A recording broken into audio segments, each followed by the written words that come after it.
incredible evidence that UAPs have any connection with visitors from other planets. As has been widely pointed out, given that so many individuals now carry high-quality cameras with them at all times, built into their phones, it is strange that we still only get vague, fuzzy photographs to support claims of UAP sightings. More so than ever, we can now ask, where is everybody? It seems unlikely, then, that we've been or will be visited by aliens.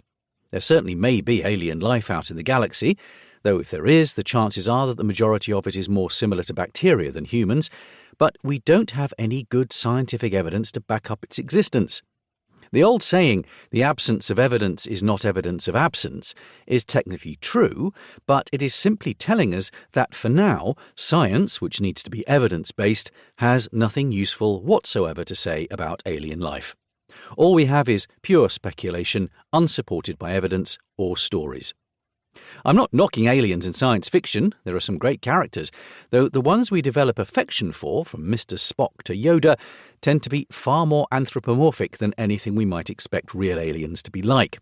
The reality is that fictional aliens are often playing a role that helps us explore what it is, and what it isn't, to be human.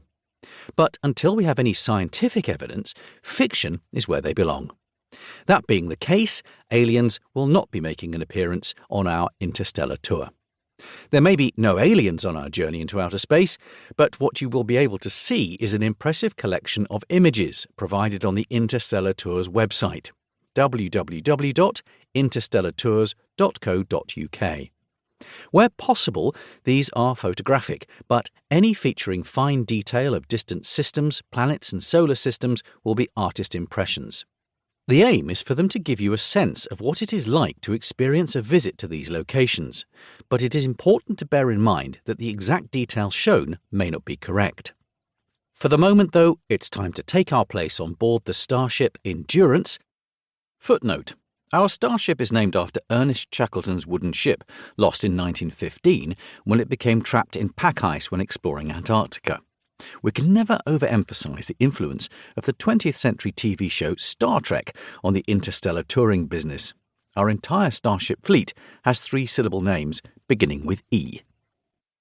And to get a quick introduction to the technology that is going to be necessary to make our voyage possible and survivable.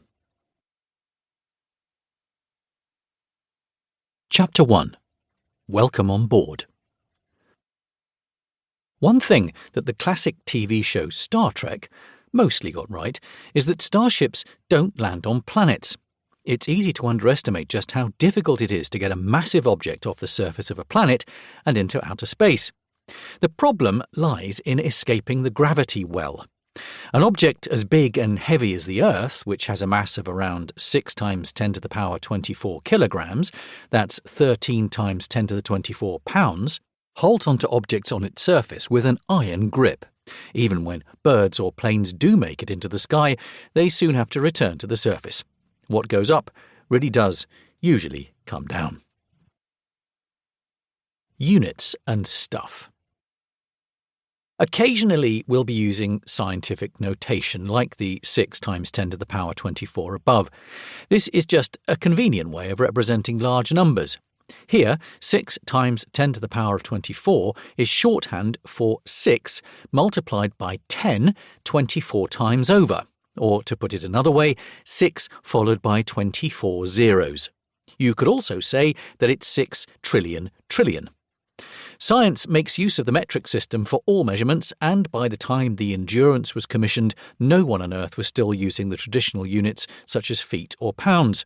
They'd gone the same way as rods, poles, perches, bushels and chains as units of measurement. However, for old time's sake, we'll show both metric and traditional imperial units, except for restricting weights to metric tons, as these are close enough to traditional tons to make the distinction unnecessary. We're used to measuring long distances in kilometres or miles, but in space, a kilometre is a pathetically small unit. The most useful measure for us will be the light year, the distance that light travels through space in a year. A light year is 9.46 times 10 to the power of 12 kilometres, or 5.88 times 10 to the power 12 miles. To put that in context, the distance from the Earth to the Sun is about 8.3 light minutes.